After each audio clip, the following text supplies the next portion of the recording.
ನಮಸ್ತೆ ಎಲ್ರಿಗೂ, welcome back to my channel Kavya ಕೃಷಿ.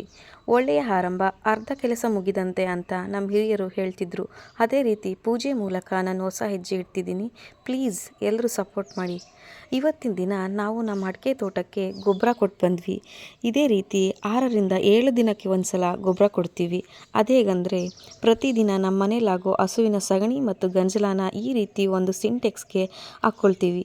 ಇದೇ ರೀತಿ 5ರಿಂದ 6 ದಿನದಲ್ಲಾಗೋ ಸಗಣಿ ಮತ್ತು ಗಂಜಲಾನ ಸಿಂಟೆಕ್ಸ್ಗೆ ಹಾಕಿ ಇದ್ರ ಜೊತೆ ದ್ವಿದಳ ಧಾನ್ಯದ ಹಿಟ್ಟು, ಬೆಲ್ಲ, ಇನ್ನರ್ಧ ನೀರು ಹಾಕಿ ಪ್ರತಿದಿನ ತಿರುಗಿಸಿ ಕೊನೆಯ ದಿನ ಪ್ರತಿ ಗಿಡಕ್ಕೂ 2ರಿಂದ 3 ಲೀಟ್ರು ನೇರವಾಗಿ ಕೊಡ್ತೀವಿ. ಈ ರೀತಿ ಮಾಡೋದ್ರಿಂದ ಕಡಿಮೆ ಸಗಣಿಯಿಂದ ಜಾಸ್ತಿ ಗಿಡಕ್ಕೆ ಗೊಬ್ಬರ ಕೊಡ್ಬೋದು. ಇದ್ರ ಬಗ್ಗೆ ಡೀಟೇಲ್ ಆಗಿರೋ ಇನ್ಫಾರ್ಮೇಷನ್ ನೆಕ್ಸ್ಟ್ ವಿಡಿಯೋದಲ್ಲಿ ಹೇಳ್ತೀನಿ. ಈ ವಿಡಿಯೋ ಇಷ್ಟ ಆಗಿದ್ದರೆ ಲೈಕ್, ಶೇರ್, ಕಮೆಂಟ್ ಮಾಡಿ ಮತ್ತು ಸಬ್ಸ್ಕ್ರೈಬ್ ಮಾಡೋದು ಮರಿಬೇಡಿ.